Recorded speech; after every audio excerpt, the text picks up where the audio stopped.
Welcome to the Best 5 Minute Wine Podcast with Forrest Kelly. Hi there, I'm Melissa Aellen. I am the Director of Winery Operations for Simple Theory Wine Co. in Frederick, Maryland. The Best 5 Minute Wine Podcast. The first question I've got, we got a lot to get to, but the first question I have is I love design work, and your logo is a mathematical equation, right? It is. Yeah, so it's open parentheses, like a open bracket. And it says it's simple with a line as if it was a dividing line with theory beneath it. And then outside of the parentheses is an exponent with a V. We have people asking what the V is about. Is the V a verb, which is the first time I heard that once we opened. But for us, it's either vineyards or variable. Technically, right now, we're Simple Theory Wine Co., but we have a 10-year plan to expand to a 40-acre lot, which was purchased at the beginning of 2024. So at the point, we'll have Simple Theory Vineyards as well. But I am a huge nerd, and I love that about myself. And working with our designer, he fed into and could feel exactly how much of that resonates in the way that I talk about wine.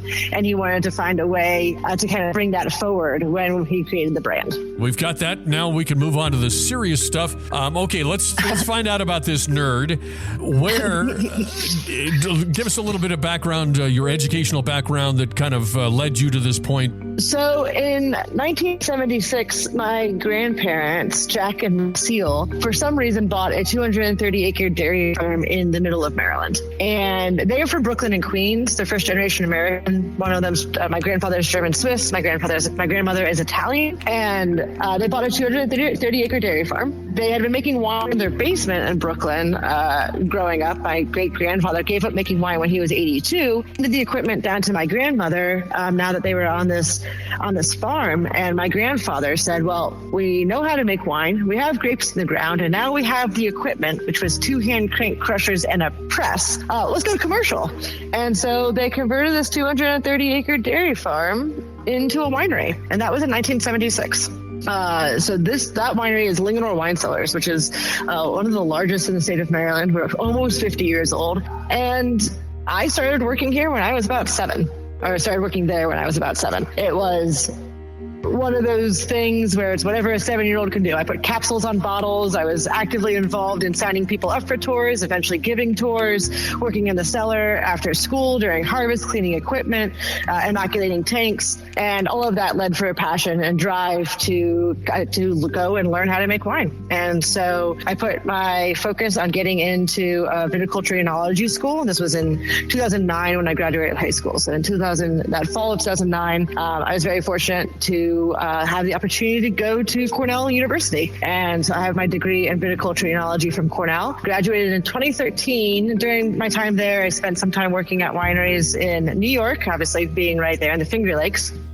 I worked at a winery in Indiana, and Illinois, Napa. And then after graduation, I worked in New Zealand and Oregon as well. And then I decided in 2017 to come back full time to help run my family's winery. But then about 2.5, 3 years ago, we had this idea about trying to add on to the legacy.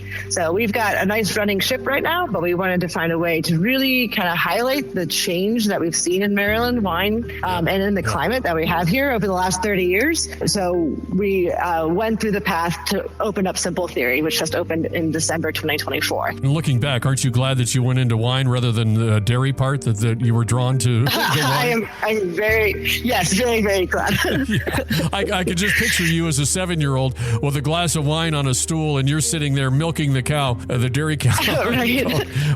My dad likes to make the joke that a winery smells better than a dairy farm ever would. And I've worked on a dairy farm, and yeah, it doesn't smell like fresh milk. Let's just say that. No, it does not. Yeah. When did your grandparents make the transition from, okay, we're done with dairy and we're going to go to wine? They did. It was in the early 80s. They sold off all the animals and went straight and really focused on the wine at that point. The Best 5 Minute Wine Podcast. Don't forget my favorite part. Oh, please like and follow. And you can like and follow us on our social media and join in our collaborations. Just like our website, thebestwinepodcast.com, on Insta, X, you know where. The Best Wine Pod. The Best Wine Pod.